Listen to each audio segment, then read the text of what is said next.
ॐ वक्रतुण्डमहाकाय सूर्यकोटिसमप्रभ निर्विघ्नं कुरु मे देव सर्वकार्येषु सर्वदा सरस्वती नमस्तुभ्यं वरदे कामरूपिणी विद्यारम्भं करिष्यामि सिद्धिर्भवतु मे सदा गुरुर्ब्रह्मा गुरुर्विष्णुः गुरुर्देवो महेश्वरः गुरुः साक्षात् परं ब्रह्म तस्मै श्रीगुरवे नमः। ॐ सहना भवतु सहनौ भुनक्तु सह वीर्यङ्करवावहै तेजस्विनावधीतमस्तु मा विद्विषावहै। ॐ शान्तिः शान्तिः शान्तिः। अथ प्रथमोऽध्यायः। अथ प्रथमोऽध्यायः। संजय उवाच। संजय उवाच। Starting from the second shloka onwards, Sanjaya Uvacha. Answer to the Dhritarashtra's question, which forms the first shloka. Dhritarashtra Uvacha. Kim akurvata mamakaha pandavaha cha dharmakshetre kurukshetre samavetaha iti. And within Sanjaya Uvacha, these are the words of Duryodhana, started from the third shloka onwards. So Duryodhana, Raja Duryodhana, he introduced that is mentions the names of warriors on the side of Pandavas as well as on his side. After mentioning the great warriors on both sides, the next shloka, that is shloka number 10, up to 9th shloka we saw in the last class. In the shloka number 10, Duryodhana says, further he says, in the next verse, Duryodhana, assessing the overall strength of the two armies, continued his attempt to arouse Drona's enthusiasm. Let us chant. Aparyaptam tadasmakam. Aparyaptam tadasmakam. Balam bhishmabhirakshitam. Balam bhishmabhirakshitam. Paryaptam tvidamedesham. Paryaptam tvidamedesham. Balam bhimabhirakshitam. Balam bhimabhirakshitam. Rakshitam, protected. Abhirakshitam, well protected. All over protection. Protected. Bhishmena abhirakshitam. Balam is force, army. Bhishmena abhirakshitam balam. Bhimena abhirakshitam balam, force. Bhishmacharya, the commander-in-chief of the Kauravas, and Bhima, not the commander-in-chief, is one of the powerful person on the side of the Pandavas. So both the forces he is comparing. Duryodhana compares both the forces. Our force, well protected by Bhishmacharya, our Pitamaha, and the Pandava forces, the forces of the Pandava well protected by Bhima. Bhima is a Virodhi. Bhima is an enemy, very intense enemy for Duryodhana. Therefore, he mentions Bhimena Abhirakshitam. Then the Paryaptam, Aparyaptam. Aparyaptam. Paryaptam has got, here in this context, got two meanings. Paryaptam is enough, limited, one meaning. Aparyaptam, not limited, unlimited. Paryaptam meaning limited. Aparyaptam meaning unlimited. That is one meaning. If you take that meaning, then Aparyaptam tadasmakam means our army, which is protected by Bhishmacharya, it is Aparyaptam. Aparyaptam, it is it is unlimited. It is huge, that meaning. Paryaptam has got another meaning, enough. Paryaptam has got another meaning, enough. That meaning also it is there. So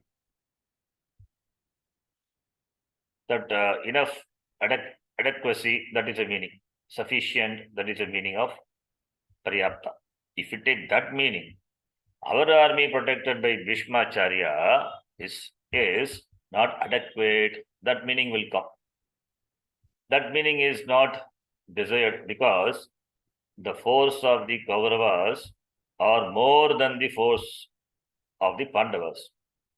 Pandava had only 7 Akshohinis, whereas Duryodhana he had 11 Akshohinis, 4 Akshohinis more. Therefore, taking the meaning of the word Paryaptam to be adequate, Aparyapta meaning inadequate, that is not proper. Or you can take that also. Even though our force is in terms of number more than the Pandavas, but still it's not enough.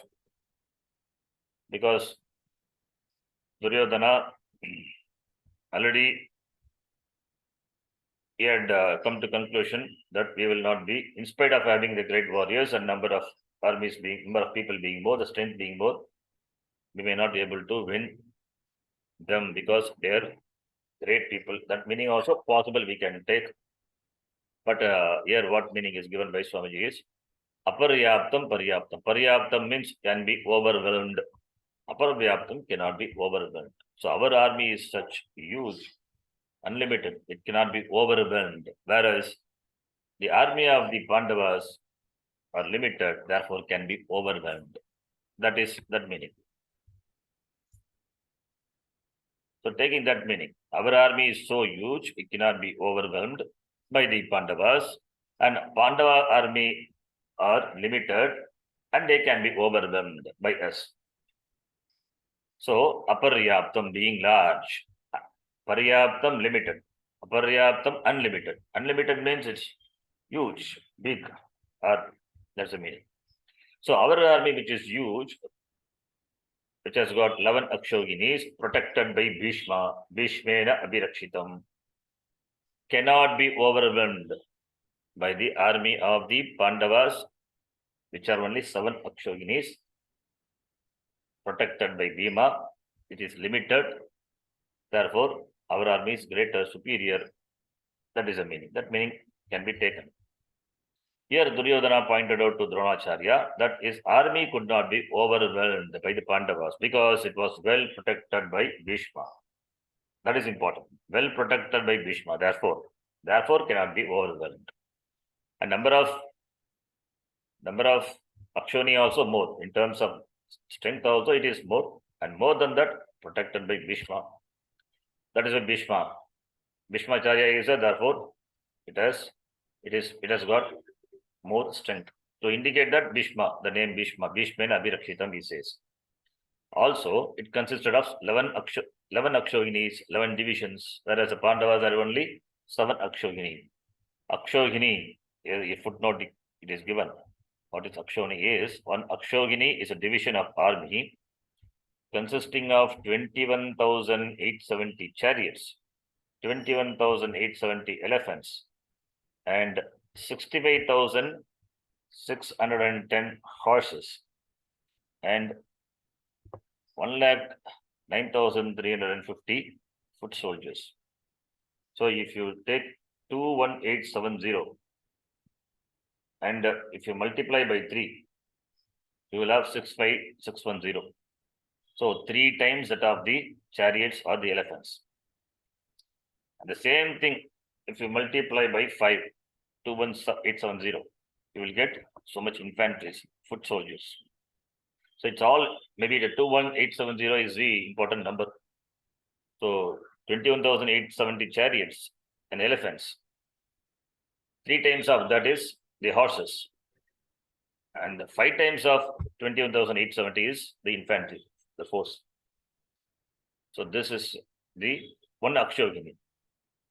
So therefore, 1 Akshogini So if you do the calculation, it will be one, that is 21870 into 10. So much people will be there. Because 1,09,350 is 5 times of 21870.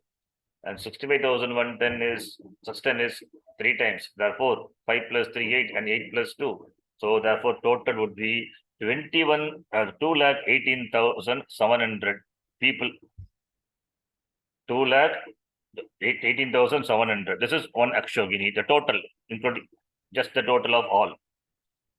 And multiply by 11, it will be 24,05,700 is the strength of the Kauravas, whereas Pandava, they had only 1 lakh, 15 lakh, 30,900. So this is, whereas Kauravas had 24 lakhs. So this is about the Akshogini. Anyway, so many people were assembled in the Kurukshetra, ready to fight with their chariots, the elephants, horses, etc. So therefore, he is comparing the strength of the armies on both sides. Pandavas, they have only 11 Akshogini, whereas Pandavas have got only 7 Akshoginis, whereas we have 11 Akshoginis. Therefore, Aparyaptam, it is large, unlimited, and well protected by Bhishmacharya. Therefore, he considered his army in no danger, not only because it had more divisions, but it had such great leaders, and that too protected by Bhishmacharya. Even though the mighty Bhima would protect the Pandavas' army, Duryodhana was sure that his army could easily overwhelm them and that he could win the war. So this meaning is taken, positive meaning is taken on the side of the Kauravas, Duryodhana. If you take the other meaning, as I told, the Paryaptam meaning enough, then then Duryodhana was not happy with the strength of his own army. That meaning will come, but that meaning is not generally recommended. Here, Duryodhana, in fact, was happy.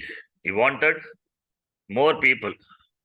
In fact, he sought the help of Bhagavan Krishna also, and not Krishna, the help of Krishna, the help of Krishna's army. He asked for the army of the Krishna. He did not ask for Krishna himself, because Krishna had put a condition, either me or my army. You can choose one. Arjuna chose Krishna, and Duryodhana chose the army of Krishna. So Duryodhana is interested in the number. He thought the number is a strength. So therefore he says, therefore that meaning, if you go by that, so therefore we can take here, Duryodhana was happy with this army in terms of his the strength in terms of its number, and protected by Bhishma.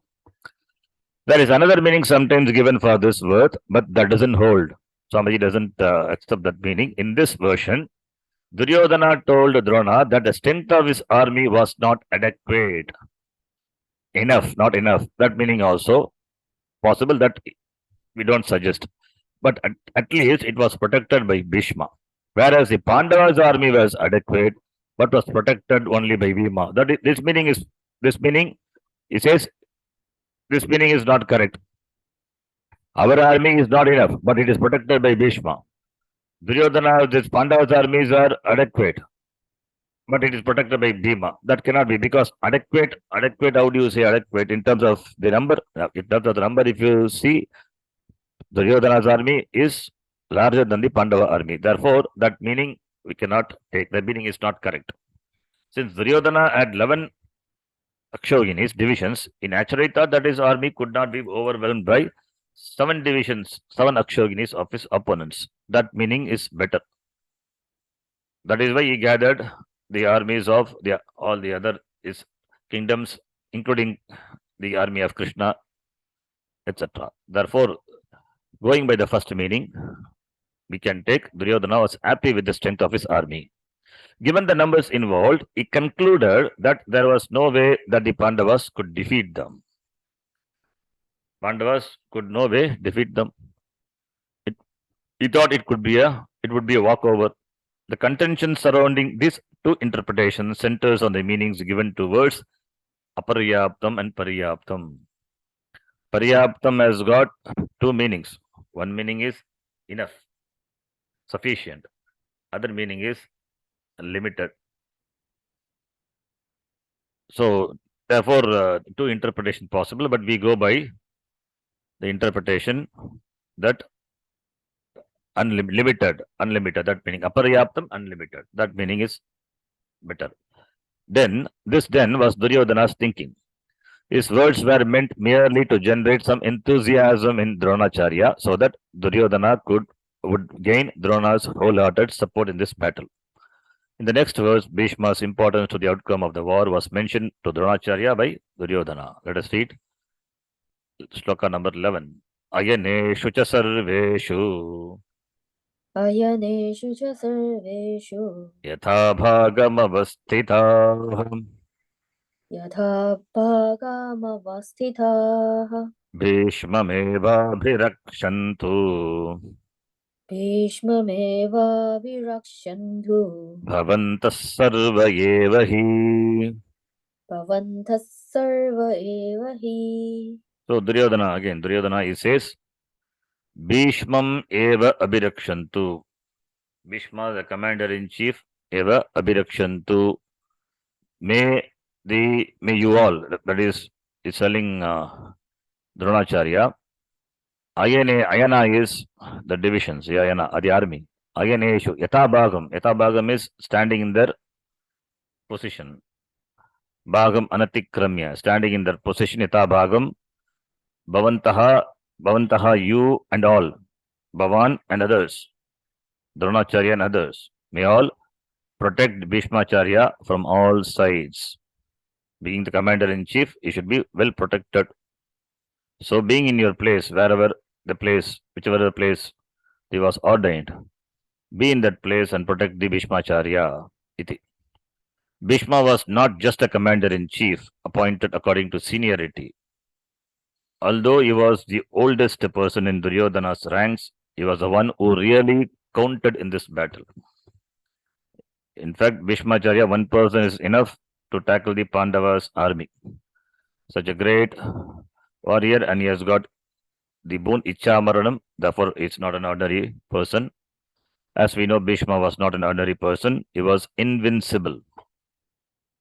He conquered, in fact, whichever war he fought, whatever, with whomever, he conquered. Invincible. No one can kill him also. He would die only when he chose to die. Ichamaranam. And as long as he had bow in his hand, no one can approach him. Therefore, Duryodhana said that they must all protect Bhishma.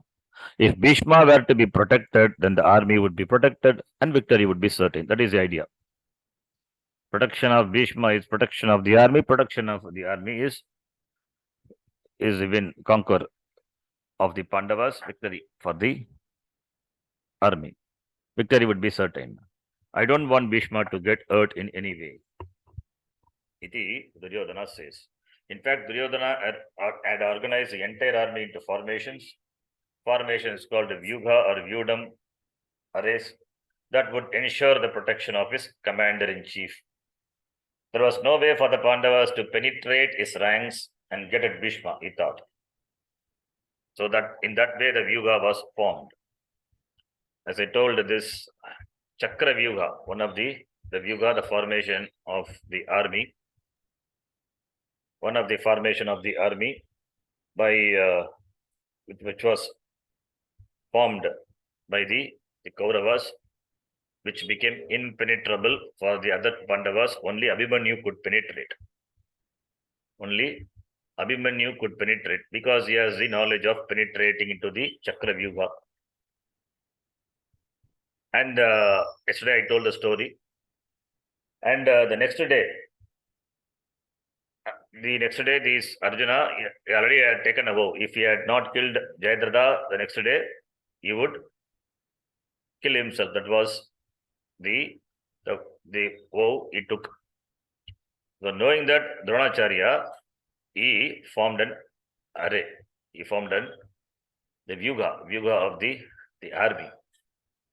He formed such a way that Vyuha that he could not approach Jayadratha. So Dronacharya is such a person. So he formed it is the army in such a formation, which became which was difficult for Arjuna, but for Arjuna it was not difficult. With the help of Krishna, he could easily penetrate and took Jayadratha. There was a mention somewhere I saw the mention of the Vyuga, which Dronacharya had formed.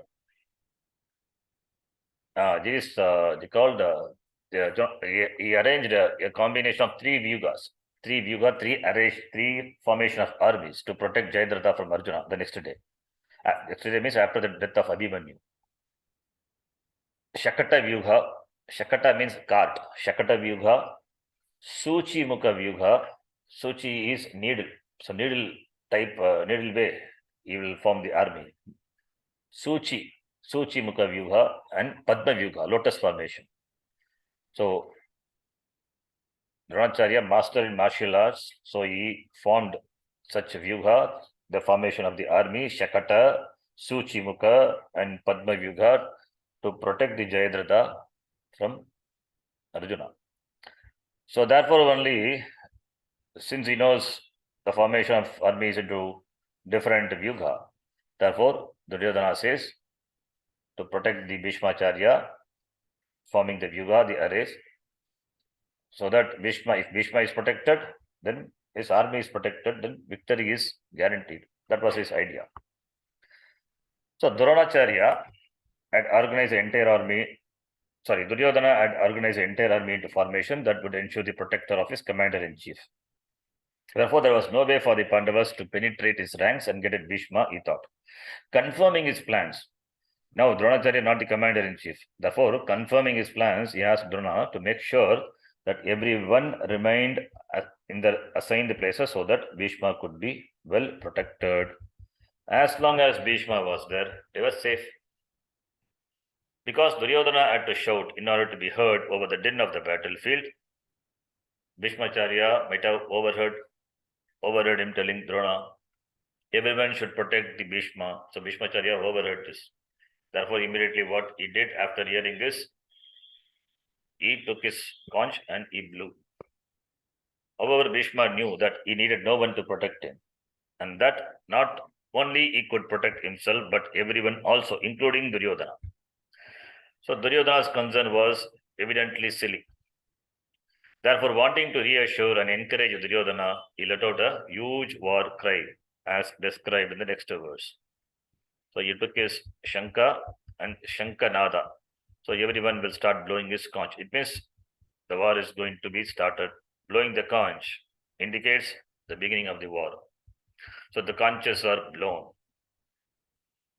So having heard that Duryodhana mentioning his name, Bhishmacharya, wanting to encourage, wanting to enthuse Duryodhana, he blew his conch.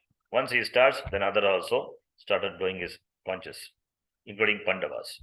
And those are the verses now. Let us read the 12th verse. Tasya sanjanayan harsham. Tasya sanjanayan harsham. Kuruvriddhah pitamahaha. Kuruvriddhah pitamahaha. Simhanadam vinadyochaihi. Simhanadam vinadyochaihi. Shankam dadmau pratapavan. Shankam dadmo pratapavan. So Sanjanayan, Tasya Sanjanayan, Kasya Duryodhanasya, Sanjanayan, wanting to create happiness, enthusiasm, Sanjanayan, Samyak Janayan, Harsha is Ananda, happiness, enthusiasm. Kuru Vriddaha, Kurunam Madhye, Vriddaha is the eldest in terms of age and in terms of everything. Is a great person. It's a great person, Kuru Vriddaha, Vayo Vriddaha, Jnana Vriddaha api. Vruddha is old. Old is could be either in terms of age. In terms of jnanam also we say Vruddha Purusha. So, is a Vruddha as highly experienced and knowledgeable and also eldest. Vayovruddha api. Even though he is Vayovruddha, but still is more powerful than other warriors. So Kuru Vruddha, Pitamagaha, grandfather, Singhanadam Vinadya, roaring like a lion, Uchaihi, loudly, Shankam Dadmo, Pratapavan, he blew his conch, Pratapavan, Tapa, who is known for causing fear in the hearts of the enemies, Pratapavan. He blew his conch. Shankam Dadmo. Dadmo is lit lagara. Lit lagara, like a lat and all, it's a past tense. Remote past. So Bhishma, the grandfather of the Kuru family, known for his valor, Pratapavan, loudly let out a lion's roar. Simha iva garjanam krutva. Shankam Dadmo blew his conch in order to make Duryodhana happy. Just to produce some kind of joy in the hearts of Duryodhana and the others. Bhishma, the old man of the Kuru family, the grandfather, roared loudly like a lion. In this verse, Bhishma is described as one who had a number of titles denoting valor, meaning that he had many exploits in his life. Bhishma sounded the beginning of the war by blowing his conch. Bhishma had accepted Duryodhana's challenge to the Pandavas. Being the commander-in-chief of Duryodhana's army, he was the one who had to give the command that would alert everyone to be ready. To do this, he then blew his conch. Once Bhishma's conch had sounded, everyone else in Duryodhana's army blew his conch too, as described in the next verse. Since Bhishmacharya was the commander-in-chief, so once he gave the signal, then others also joined. So everybody will start blowing the conch. So war is going to commence. Let us read the next shloka. Tatashankascha bhairyascha. Read the transcription because Tadashankascha veyascha Padavanaka gomukaha Panavanaka gomukaha Sagasaiva Sahasaiva vyahanyanta Sashabdastu mulo bhavat Sashaptastu mulo bhavadu Tumulaha abhavat. Then Shankaha, conches, Bheryaha, kettle drums, Panavanaka gomukaha, all the instruments, tabors, trumpets, kavans, Sagasai means immediately, suddenly. Abhyahanyanta. Abhyanyanta is beaten, blasted. Sahashabdaha, that sound produced by those instruments, were Tumalaha abhavat. It was earth shaking. It was so trembling. So all the various instruments of sound are described here. There was no music in these sounds, just loud noises coming from a variety of sound-making instruments, kettle drums, varieties of other drums, bugles, and so on. First, they were conches. Bhishma had to start off because he was a commander-in-chief and also the eldest. Everyone respected him.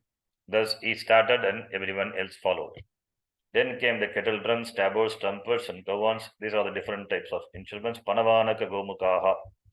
All varieties of sounds coming from this array of instruments burst forth immediately. Even those people who had no instruments might have produced their own sounds by imitating various instruments. The effect was tremendous, earth-shaking, frightening, something unimaginable. Tumalaha abhavat. Sashabdas tumulo abhavat. Sahashabdaha, the shabda produced by the sound, Sahashabdaha, that sound produced by the instruments, Tumalaha abhavat, was shaking, frightening. When Duryodhana's entire army with his many divisions simultaneously began blowing their conches and other instruments, the whole sky was rent with enormous noise. Given this situation, what did Pandavas do? They too, of course, followed suit, a description of which appears in the next 6 verses. That is, from 14th shloka up to 20th shloka described. Now here, Krishna and Arjuna, they also will blow their conch. Even the charioteer also will blow their conch.